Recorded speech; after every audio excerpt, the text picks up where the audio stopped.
Hello everyone. सो मैं एक नई सीरीज स्टार्ट कर रही हूँ जो हमारी पुरानी जीके सीरीज चल रही है। पीवाई की सब्जेक्ट वाइज करेंगे, like history, geography, polity, biology, economics. और अब जो नई सीरीज होगी ये होगी हमारी स्टैटिक जीके और रैंडम क्वेश्चन पे बेस्ड। तो इसके लिए हम लोग क्या करने वाले हैं, सारे स्टैटिक जीके के जो क्वेश्चन आए हैं वो शिफ्ट वाइज मतलब जो एग्जाम वाइज करेंगे। और इसके साथ साथ हम लोग जो PYQ सीरीज परमार सर की है उसके दो दो लेक्चर डेली करेंगे। ये अप्रॉक्स अपना 1 आवर का बनेगा एक वीडियो, जितना भी उसमें हो पाएगा। अगर एक लेक्चर हो पाएगा तो एक लेक्चर, नहीं तो नेक्स्ट शिफ्ट इसकी और एक लेक्चर इसका, इन टोटल 2 वीडियोस आएंगे डेली। ओके, तो स्टार्ट करते हैं। पहला क्वेश्चन पहले PYQ सीरीज से करते हैं। ओके, तो इसका लेक्चर 1 करेंगे, फटाफट करेंगे बिकॉज मोस्ट प्रोबेबली सबने पढ़ ही रखा होगा इसको। ठीक है, पहला क्वेश्चन है, which of the following dynasties established the kingdom of Vijayanagar. तो विजयनगर किसने इस्टेब्लिश किया था? तो कर्नाटक का साम्राज्य मऊ कहते थे इनके कॉन्टेम्प्रेरीज विजयनगर एम्पायर को। ठीक है, तो किसने फाउंड किया था? तो पहले तो संगम डायनेस्टी हो जाएगी। हम लोग कैसे याद करते हैं इसको? तो सख्त साल लौंडा से सख्त साल लौंडा, LSKTL। तो यहाँ पे संगम डायनेस्टी, यहाँ पे कौन सी डायनेस्टी होती है? सं... अच्छा, एक मिनट, यहाँ पे ऐसी है। ठीक है, यहाँ से देख लेते हैं। सख्त सा SSST और A, लौंडा का A। तो संगम डायनेस्टी सुलुफ तुलुफ अराइवीडू। ठीक है, या फिर आप इसको डायरेक्ट भी याद कर सकते हो, संगम सुलुफ तुलुफ अराइवीडू, राइट। देखते हैं इसमें। देखो, पहले जो हमारी विजयनगर एम्पायर थी इसको फाउंड किया गया था, ठीक है, 1336 AD बाय हरिहरन बुक्का। ठीक है, हरिहरन बुक्का इसको फाउंड करते हैं। इनके जो फ्यूडेटरीज होते थे उनको काकातिया कहते थे। इनकी जो कैपिटल थी वो वारंगल थी। ठीक है, और संगम डायनेस्टी ने से ये विजयनगर एम्पायर स्टार्ट होता है। ठीक है, तो इसके जो साउथर्न पार्ट में तुंगभद्रा रिवर के साउथर्न साइड में विजयनगर एम्पायर फ्लरिश कर रही थी। और इसका जो नॉर्दर्न साइड था वहाँ पे कृष्णा रिवर, ऐसे कृष्णा रिवर आती है, यहाँ से कृष्णा रिवर और ये तुंगभद्रा रिवर। तो इसके जो साउथर्न साइड था यहाँ पे पूरा विजयनगर एम्पायर लाई करती थी। यहाँ पे आफ्टर ने यहाँ पे हम्पी था, इसकी कैपिटल हम्पी। ठीक है, और यहाँ पे तुंगभद्रा रिवर थी। तो यहाँ पे जो टेम्पल था उसका बाद में नाम पंपा देवी रख दिया गया था। तो विरूपाक्षा टेम्पल किसका था? लॉर्ड शिवा का था विरूपाक्षा टेम्पल। ठीक है, तो संगम, यहाँ से ईयर थोड़ा सा याद रख लेते हैं। संगम डायनेस्टी स्टार्ट हुई थी 1336 से लेके 1485 तक, और फिर सुलुफ डायनेस्टी हुई थी 1485 से 1505 तक, और तुलुफ डायनेस्टी हुई थी 1505 से 1570 तक, और अराइविड हुई थी 1570 से लेके 1650 तक। ठीक है, हरिहरन बुक्का थे इसके फाउंडर, और सुलुफ नरसिम्हा थे सुलुफ डायनेस्टी के, वीर नरसिम्हा थे तुलुफ डायनेस्टी के, एंड अराइविडू के थे तिरुमाला। ठीक है, तो हमें यहाँ से याद रखना है कि जो तुलुक डायनेस्टी थे तो इसके जो सबसे प्रोमिनेंट रूलर है वो कृष्णदेव राय, और या फिर इनको हम लोग KDR भी बोलते हैं शॉर्ट में। ओके, नेक्स्ट क्वेश्चन पे चलेंगे। एक बार इसका रैपिड रिविजन करते हैं। तो हमने क्या क्या एक्टिव रिविजन करेंगे इसका माइंडली। तो हम लोगों ने क्या क्या देखा, इसको क्लोज करते हैं यहाँ से। ठीक है, हम लोगों ने क्या क्या देखा अभी? हम लोगों ने देखा कि विजयनगर एम्पायर था। विजयनगर कब फाउंड हुआ? तो 1336 में फाउंड हुआ। किसने फाउंड किया? तो हरिहरन बुक्का ने। और इसकी कौन से डायनेस्टी से स्टार्ट होता? तो सुलुफ डायनेस्टी स्टार्ट हुआ था। कौन सी 3 डायनेस्टी थी? सुलुफ, तुलुफ, अराइविडू। सुलुफ, तुलुफ, संगम, सुलुफ, तुलुफ, अराइविडू। ठीक है, तो संगम से स्टार्ट हुआ था। एंड हम लोगों ने देखा था कि जो विजयनगर एम्पायर था ये अपना इंडिया था, और इसमें यहाँ पे कृष्णा रिवर थी, तुंगभद्रा रिवर थी। इसके साउथ में पूरी अपना ये जो विजयनगर एम्पायर यहाँ पे आया था, इनके जो फ्यूडेटरीज थे वो थे काकातियाज ऑफ वारंगल। ठीक है, वो हो गया। फिर देखते हैं यहाँ पे हम्पी लोकेटेड था, जिस पे अपनी एक टेम्पल थी जिसको हम लोग बोलते थे पंपा देवी का टेम्पल, और विरूपाक्षा। ठीक है, और यहाँ से हम लोगों को याद रखना है KTR जो थे वो हमारे तुलुक डायनेस्टी के थे। और बस फिर देख लेते हैं। ठीक है, KDR तुलुक डायनेस्टी के थे। विरूपाक्षा टेम्पल लॉर्ड शिवाजी का टेम्पल है। ठीक है, नेक्स्ट क्वेश्चन पे बढ़ते हैं हम। ठीक है, Ramakrishna mission stress the ideal of Ramakrishna mission stress the ideal of salvation। ठीक है, स्वामी विवेकानंद जी का जो बचपन का नाम था वो नरेंद्र नाथ दत्ता था। रामकृष्णा मिशन इनने स्टार्ट किया था, इनका जो न्यूज़पेपर था प्रबुद्ध भारत था, उद्बोधन था, राइट। तो इनका जो नेशनल यूथ डे, एक सेकेंड हम लोगों को ऐसे देखेंगे तो कि टाइम कितना है, ठीक है। तो हाफ एन आवर ये करेंगे और बचे हुए टाइम में वो करेंगे। तो इंटरनेशनल यूथ डे 12 अगस्त मनाया जाता है, ठीक है। और ये इनके बर्थ का डेट था, ठीक है, 12 अगस्त, ठीक है। तो प्रबुद्ध भारत और उद्बोधन इनके जो न्यूज़पेपर्स हैं वो, और इनकी बुक्स जो है राजयोग है, कर्मयोग एंड राजयोग, राइट। और इनका बर्थ हुआ था 12 जनवरी।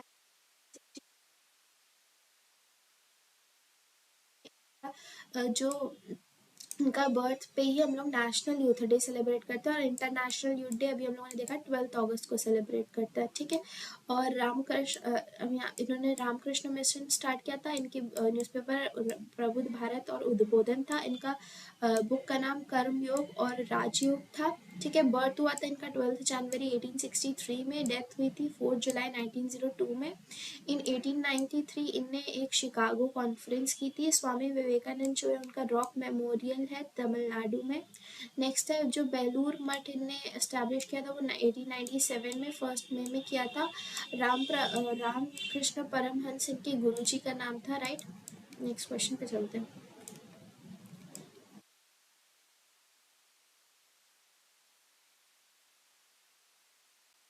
हमारा क्या कह रहा है ये क्वेश्चन कह रहा है हम लोगों का, Ramakrishna Paramahansa stress the ideal of dash through service and selfless action. तो रामकृष्ण मिशन जो है वो उनने रामकृष्ण मिशन सैल्वेशन के लिए स्टार्ट किया था। स्वामी विवेकानंद जी का बचपन का नाम नरेंद्र नाथ दत्ता था। इनने 2 बार न्यूज़पेपर स्टार्ट किए, प्रबुद्ध भारत और उद्बोधन। इनकी बुक्स का नाम क्या था, वो कर्मयोग और राजयोग। और इनका बर्थ हुआ था 12 जनवरी 1863 में, ठीक है, 1863 में। और डेथ हुई थी 4 जुलाई 1902 में। इनने स्पीच दी थी शिकागो कॉन्फ्रेंस 1893 में। इनका जो इनने मठ स्टार्ट 1897 में। इनके जो गुरुजी थे वो रामकृष्ण परमहंस थे। स्वामी विवेकानंद मेमोरियल इनने तमिलनाडु में स्टार्ट किया था, ठीक। नेशनल यूथ डे सेलिब्रेट करते हैं इनके बर्थडे पे। ये हो गया बायोलॉजी का क्वेश्चन है, which of the following cell organelle converts nutrients into energy. तो माइटोकॉन्ड्रिया सबको पता होगा, फंडामेंटल यूनिट ऑफ लाइफ है। नेक्स्ट इसमें देख लेते हैं, डिस्कवरी कब हुई थी डेड सेल की, रॉबर्ट हुक ने की थी 1664 में कॉक में। लिविंग सेल की जो डिस्कवरी थी वो एंटनी वैन ल्यूवेनहोक ने की थी इन 1675 में, ठीक है। अब यहाँ से देखते हैं जो माइटोकॉन्ड्रिया है वो एनर्जी एटीपी क्रिएट करता है। नेक्स्ट है एंडोप्लाज्मिक रेटिकुलम, ये हम लोगों का प्रोटीन क्रिएट करता है। नेक्स्ट है स्मूथ एंडोप्लाज्मिक रेटिकुलम, ये फैट्स क्रिएट करता है। हाइड्रोलिटिक एंजाइम सुइसाइड, ये अपना सुइसाइडल बैग जो है, सुइसाइडल बैग मतलब यहाँ पे जाके फट जाता है, ठीक है। नेक्स्ट गोल्जी apparatus को पोस्ट ऑफिस ऑफ सेल बोलते हैं, ये पैकेजिंग या डिस्पैचिंग का काम करता है। नेक्स्ट है प्लाज्मा मेम्ब्रेन जो है वो अपनी लिपिड्स और प्रोटीन से बनी होती है। साइटोप्लाज्म जेली लाइक सब्सटेंस होता है, ओके। तो हम लोगों ने बस यहाँ पे ये सारे फंक्शंस बस एक बार रीड करने और याद रहेंगे हम लोगों को वहाँ पे ऑप्शन देख के, ठीक है। हम लोगों को बस ये याद रखना है कि जो डेड सेल्स है उनका कब इन्होंने खोज की थी, तो 1664 में। और लिविंग सेल्स की खोज की थी इन 1675। नेक्स्ट क्वेश्चन पे चलता है, सेल वॉल किस चीज़ की बनी होती है, सेल्यूलोज की बनी होती है प्लांट में। फंगस किसी चीज़ की बनी होती है तो काइटिन की बनी होती है। बैक्टीरिया किस चीज़ की बनी होती है तो पेप्टिन की बनी होती है। एक स्लाइमी लेयर होती है, ग्लाइकोकैलिक्स कहते हैं, राइट। तो माइटोकॉन्ड्रिया का जो डायमीटर होता है 0.5 से 1 माइक्रोमीटर का होता है। एटीपी का फुल फॉर्म होता है adenosine triphosphate, energy currency of cell बोलते हैं, ठीक है। यहाँ से कंप्लीट हो गया अपना। तो 1664 में रॉबर्ट हुक ने डेड सेल में खोज की थी। और 1675 में लिविंग सेल में एंटोनी वैन ल्यूवेनहॉक ने खोज की थी। और अपना जो प्लांट सेल्यूलोज का बना होता है, एंड एनिमल का जो किसका बना होता है, काइटिन। एनिमल का नहीं पता, एनिमल में होते ही नहीं है सेल वॉल। और फंगस जो होता है, फंगस काइटिन का बना होता है। एंड बैक्टीरिया जो बैक्टीरिया होता है वो पेप्टिन का बना होता है, इसमें एक जो स्लाइमी लेयर होती है उसको ग्लाइकोकैलिक्स बोलते हैं। तो the Tamil mentioned in Sangam poem means the three chiefs, धम्मा महामत्ता अशोका, ठीक है। मुवेंदा वलम पीजेंट्स को कहते हैं। नेक्स्ट है थर्ड, तीन संगम हुए थे, फर्स्ट था मदुरई, सेकंड था कपादुरम, थर्ड था मदुरई, ठीक है। तो पहला मदुरई था, दूसरा कपादुरम था, थर्ड मदुरई था, ठीक है। तो तोलकापियम जो अर्लीस्ट ग्रामेटिकल तमिल टेक्स्ट था, ठीक है। एक कपदा कपदा कपदापुरम और फिर मदुरई, ठीक है। और इसमें the word Muvendar mentioned in Sangam poems means three peasants, तीन पीजेंट्स को कहते हैं मूवेंदर, ठीक है। नेक्स्ट पे चलते हैं। नेक्स्ट क्या कह रहा है, संगम मीन्स असेंबलीज, तीन संगम हुए थे टोटल, पहला था मदुरई, कपादुरम और मदुरई। ज्योग्राफी में थिनैयास कहते थे, थिनैयास कहते थे हर एक चीफ को, और तीन चीफ होते थे मूवेंदर कहते थे जिनको। अब यहाँ से चलेंगे, देखो चोला को याद रखेंगे, चोला जो होते थे इनका जो सिंबल होता था वो टाइगर होता था, और चेरा जो होते थे वो उनका बो एंड एरो होता था, और जो पांड्या होते थे इनका फिश होता था, ठीक है। और इनकी कैपिटल, छोरा की कैपिटल थी अपनी तंजौर एंड गंगाईकोंडा चोलापुरम, और इनकी जो पोर्ट सिटी थी वो पूहाड़ एंड कावेरीपट्टनम थी। चेरा की जो कैपिटल थी वो थी वंजी, और इनकी जो दो पोर्ट साइड्स थी वो मुचिरी थी एंड टोंडी थी। एंड पांड्या की जो पोर्ट साइड थी वो थी कोड़कई, और इनकी कोड़कई थी, राइट। तो ये हो गया अपना। अब एक बार रिवाइज कर लेते हैं, इसमें रिवाइज करेंगे इसको फटाफट से। क्या इस क्वेश्चन में पूछा गया था कि जो तीन पीजेंट्स होते हैं उनको क्या बोलते हैं, तो उनको बोलते हैं मूवेंदर, ठीक है। और फिर जो तीन संगम हुए थे उनको मुच्छगम बोलते हैं, और इनका जो तीन संगम हुए थे वो हुए थे मदुरई, कंपादुरम और मदुरई में। और इसका जो सबसे पुराना टेक्स्ट है वो तोलकापियम बोलते हैं इसको, जो सेकंड। और फिर यहाँ पे थिनैयास क्या कहते हैं, उन एरियाज को कहते हैं, मूवेंदर तीन चीफ्स को कहते हैं, थिनैयास एरिया को कहते हैं, चीफ्स को कहते हैं। अब यहाँ पे आता है तो चेरा, मतलब चेरा की कैपिटल, पहले तो चोला की कैपिटल थी टाइगर, चेरा की कैपिटल थी बो एंड एरो, पांड्या की कैपिटल थी फिश, और चेरा की जो कैपिटल थी वो थी वंजी अपनी, और चोला की जो कैपिटल थी वो थी तंजौर और गंगाईकोंडा चोलापुरम। पांड्या की कैपिटल थी अपनी, याद कर लेते हैं, कोड़कई थी, ठीक है। और यहाँ पे अपनी चोला की जो कैपिटल थी वो तो तंजई एंड गोलगंगाईकोंडा चोलापुरम थी, और इनकी जो वो थी पोर्ट सिटी थी वो पूहड़ एंड कावेरीपट्टनम। चेरा की जो थी वो थी अपनी मुचिरी पांडी, और इनका जो टाइम पीरियड है वो 3rd सेंचुरी BC से लेके 3rd सेंचुरी AD तक था। नेक्स्ट क्वेश्चन पे चलेंगे। नेक्स्ट क्वेश्चन क्या कह रहा है, कह रहा है in which of the following languages that Jyotiba Phule write Gulamgiri, तो इन्होंने मराठी में लिखा था। तो ज्योतिबा फूले ने लिखा था मराठी में, ये अपना वो क्या नाम है, गुलामगिरी, ठीक है। नेक्स्ट चलते हैं, ज्योतिबा फूले के बारे में जान लेते हैं। He belongs to Mali community से बिलोंग करते हैं। इन्हें सत्यशोधक समाज फाउंड किया था इन द ईयर 1873। इनको कास्ट डिस्क्रिमिनेशन के अगेंस्ट में काम किया था। महाराष्ट्र में इन्होंने सत्यशोधक समाज फाउंड किया था। गुलामगिरी लिखी थी इन्होंने, और सार्वजनिक सत्य धर्म लिखी थी इन द लैंग्वेज मराठी। इनने एक गर्ल कॉलेज ओपन किया था बाय सावित्री बाई फुले इनकी वाइफ ने, जो 1848 में फाउंड हुआ था। इनको first female teacher of India बोलते हैं, ठीक है। यहाँ कंफर्म हो गया। एक बार रिवाइज करेंगे फटाक से। जो ज्योतिबा फुले थे इन्होंने गुलामगिरी लिखी थी, कौन सी लैंग्वेज में लिखी थी, तो इन्हें मराठी में लिखी थी, बिकॉज ये महाराष्ट्र से बिलोंग करते थे। ज्योतिबा फुले एक माली कम्युनिटी से बिलोंग करते थे। इन्होंने फाउंड किया सत्यशोधक समाज, और इन्होंने कास्ट डिस्क्रिमिनेशन के अगेंस्ट में काम किया था। सत्यशोधक समाज 1873 में फाउंड हुआ था महाराष्ट्र में। गुलामगिरी और सार्वजनिक सत्य धर्म इनकी दो बुक्स हैं जो कि इन्होंने मराठी में लिखी है। इनकी वाइफ सावित्री बाई फुले ने 1848 में पहला वुमेन गर्ल्स मतलब कॉलेज खोला था। जिस वजह से इन्हें first women teacher of India बोलते थे, first female teacher of India बोलते थे, राइट। नेक्स्ट क्वेश्चन पे चलता है। Which correct pair of following obtains fourth 5 plan में आया था, फैमिली प्लानिंग प्रोग्राम आया था, ठीक है। फोर्थ प्लान में फर्स्ट में था अपना 1951 से लेकर 1956 तक, सेकंड में था अपना 1956 से 1961 तक, और थर्ड में था 1961 से 1966 तक, फोर्थ में था 1969 से 1969 से 1974 तक, बिकॉज 1966 से लेकर 1969 तक अपना हो गया था, ठीक है। और फिफ्थ में 1974 से लेकर 1979 तक। अब इसका देख लेते हैं 1951 से 1956 तक फोकस ऑन एग्रीकल्चर हर दो में मॉडल पे बेस्ड था। जवाहरलाल नेहरू ने और आईआईटी स्टैब्लिश हुए थे, टारगेट 2.1 का था, अचीव 3.6 किया गया था। सेकंड में इंडस्ट्रियलाइजेशन में इस मॉडल पे based steel plant Rourkela Germany में और दुर्गापुर यूके में और Bhilai with the help of USSR. और इसका जो टारगेट था 4.5 था, अचीव 4.27 किया था। फिर थर्ड वाले का गडगिल योजना था। एंड इसमें 1962 में चाइना का वॉर हुआ, 1965 में पाकिस्तान के साथ वॉर हुआ, फिर ड्रॉट आ गया, इस वजह से अपना जो टारगेट था 5.6 उसका आधा भी नहीं पूरा कर पाए, मीन्स 2.4 अचीव किया। गडकिल योजना आई, then war with the Pakistan के साथ वॉर किया 1971। इसका जो गोल था वो था ग्रोथ विद सस्टेनेबिलिटी।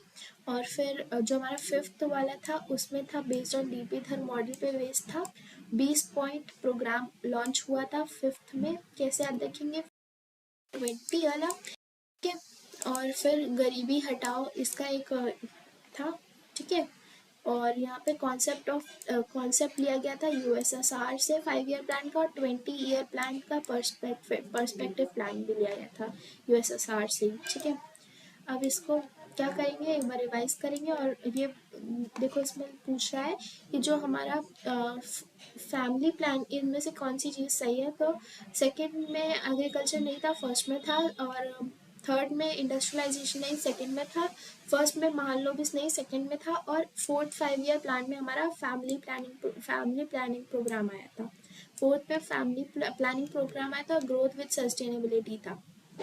तो यहाँ से फर्स्ट वाले में हम रिवाइज करेंगे। फर्स्ट वाला आया था 1951 से लेकर 1956 तक, जिसमें हुआ था अपना एग्रीकल्चर पे फोकस था, हर दो मॉडल पे बेस्ड था। और अंडर जवाहरलाल नेहरू के थ्रू आया था, आईआईटी स्टैब्लिश की गए थे, टारगेट 2.1 का था, अचीव 3.6 किया गया था। सेकंड में इंडस्ट्रियलाइजेशन पे बेस्ड था, पीसी महालनोबिस मॉडल पे बेस्ड था, स्टील प्लांट बनाए गए थे राउरकेला जर्मनी के साथ, दुर्गापुर यूके के साथ, भिलाई यूएसएसआर के साथ, टारगेट था 4.5 का, अचीव 4.27 किया था। थर्ड में गडगिल योजना पे बेस्ड था, China war Pakistan war 62-65 drought हुआ था, 5.6 अचीव मतलब टारगेट था 2.4 अचीव किया था। फोर्थ में गडगिल योजना पे बेस्ड था, वॉर हुआ था पाकिस्तान के साथ 1971 में, गोल था डेवलपमेंट विद सस्टेनेबिलिटी। और इसी में हम लोगों ने का फैमिली प्लानिंग प्रोग्राम आया था फोर्थ वाले में। फिफ्थ में आया था डीपी धर मॉडल पे बेस्ड था, 20 पॉइंट्स वाली चीज़ आई थी इसमें। और ये अपना गरीबी हटाओ का भी इसी में आया था। नेक्स्ट है फंडामेंटल ड्यूटीज़, जो है वो किस प्राइम मिनिस्टर के टाइम पे आई थी, इंदिरा गांधी के टाइम पे। कॉन्स्टिट्यूशनल डे कब सेलिब्रेट करते हैं, 26 नवंबर 1949। फंडामेंटल ड्यूटीज़ हम लोगों ने यूएसएसआर से लिए। 42nd अमेंडमेंट जिसको ऐड किया गया था, 42nd अमेंडमेंट 1970 हुआ था, 1970 हुआ था। फिर 51A में सब क्लॉज 4A में, और ये नॉन जस्टिसेबल होते हैं, ओनली फॉर सिटीजन होता है ये। नेक्स्ट है अपना कमेटी लाए थे फंडामेंटल ड्यूटीज़ को, ठीक है। और फंडामेंटल ड्यूटीज़ रिकमेंड की गई थी 8, बाद में अडॉप्ट की गई थी 10, ठीक है। यहाँ से फंडामेंटल ड्यूटीज़ का बेसिक कंप्लीट होता है, जिसमें हम लोगों ने देखा कि पार्ट 4 में था, और पार्ट 4A में ऐड किया सिंह कमेटी के थ्रू। और हम लोगों ने देखा था यूएसएसआर से हम लोगों ने इसको लिया है। और 42nd अमेंडमेंट 1976 से इसमें 10 हो गए थे, 8 थे इंडिविजुअली, और इंदिरा गांधी इस टाइम पे पीएम थी। Which of the following festival in Punjab is celebrated to commemorate Khalsa Panth. जो एक वॉरियर क्लैन था वो बैसाखी को सेलिब्रेट करने के लिए होता है, सेलिब्रेट किया जाता है अप्रैल से मई तक। 1699 में गुरु गोबिंद सिंह जी जो 10th गुरु थे